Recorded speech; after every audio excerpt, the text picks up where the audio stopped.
Namaste, friends.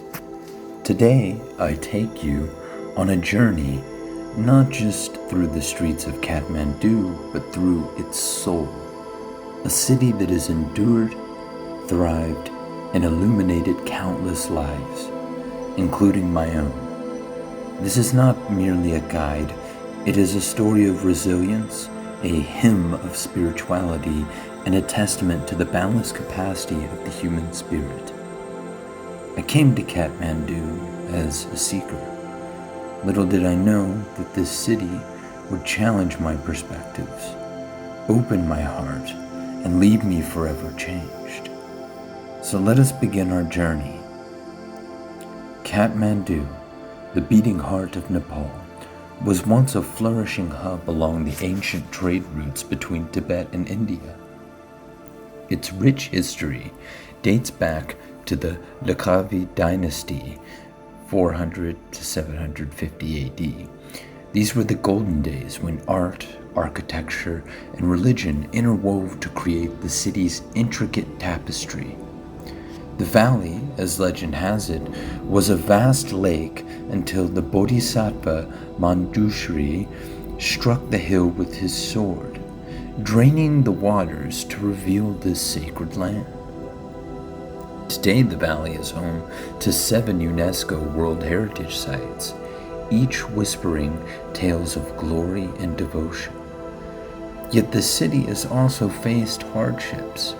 The 2015 earthquake devastated Kathmandu, toppling ancient temples and displacing thousands. Here in the video you will see some of the damage that remains, and I, in person, found myself in some back alleys that looked lost to time, like ancient ruins just destroyed, and yet people were still living there. But the spirit of the people was unbroken. Amidst the rubble, they rebuilt not just the structures, but the collective soul of the city. Life in Kathmandu is not without its challenges. The city is a confluence of contrast, stunning heritage juxtaposed with modern struggles, pollution, overpopulation, and economic inequality are realities the locals grapple with daily. Yet their resilience is nothing short of inspiring. During my stay, I visited temporary shelters erected post-earthquake that have now become long-term housing. There I witnessed the raw beauty of human connection, neighbors helping neighbors with nothing to gain but for the sake of community. Artists painting murals on broken walls to inspire hope and also to express the creativity in an ever-bored mind.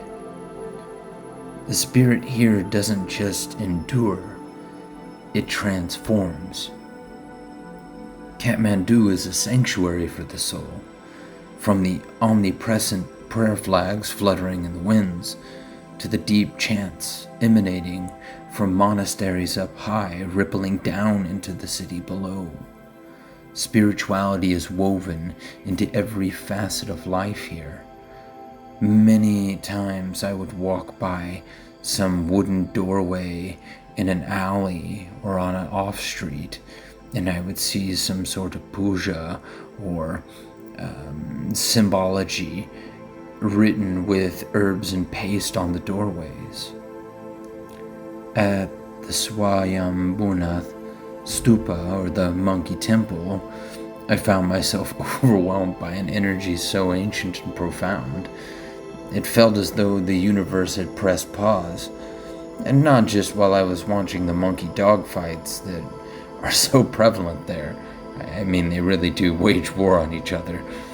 The giant eyes of Buddha, they gaze outward, reminding you to look inward, piercing into your depths, and causing something of measure great within you to look back and blink. Then there is Bashu Bhatanath, the sacred Hindu temple on the Bagmati River, where life and death coexist in harmony.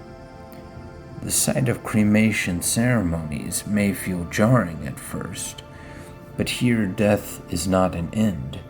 It is a transition, a step closer to liberation.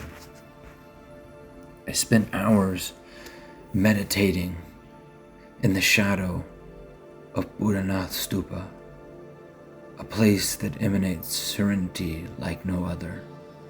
The rhythmic spinning of prayer wheels and the soft murmur of mantras transport you to another plane of existence. I also experienced a multitude of sensations just laying in the hammock outside my hostel, overlooking a valley and seeing the various different holy structures dotted throughout the lands, mixed in between broken buildings and lively city, just as it was. Kathmandu's Durbar Square. This is a treasure trove of artistry as we've covered. Its courtyards, temples, and palaces speak of a bygone era when the Malla kings ruled with grandeur.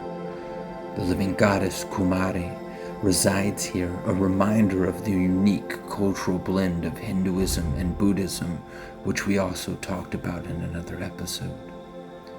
During festivals like Indra Jatra and Dashen, the city pulses with life, beating like a heart. The air is thick with incense, the streets alive with dances, dust parting through the air, and the night sky ablaze with lamps. These moments are the soul of Kathmandu, where ancient traditions breathe in the modern world. Kathmandu taught me the art of being present. The people here, despite their struggles, embody gratitude. They find joy in shared meals, and trust me, the dal bhat is, just amazing. In music, in the simple act of lighting a butter lamp at dusk. I learned to let go of some material attachments, things that I would travel and carry with me up to this point that someone else might have a better use for. Or maybe I'll be a bit lighter on my feet, and I don't need it. To find beauty in the impermanence, and to embrace the interconnectedness of all beings. Some of these lessons I had thought I had already learned, but pompous would I be to think you could ever learn something truly all the way. And these little reminders I gained in Kathmandu just really sealed for me so much growth still is needed. Kathmandu is not just a city, it is a teacher, and it teaches resilience in the face of hardship, joy in simplicity, and the profound power of faith. As I left the valley, I carried with me more than memories. I carried a piece of Kathmandu in my heart, a reminder to live with purpose, to endure with grace, and to seek the divine in the everyday.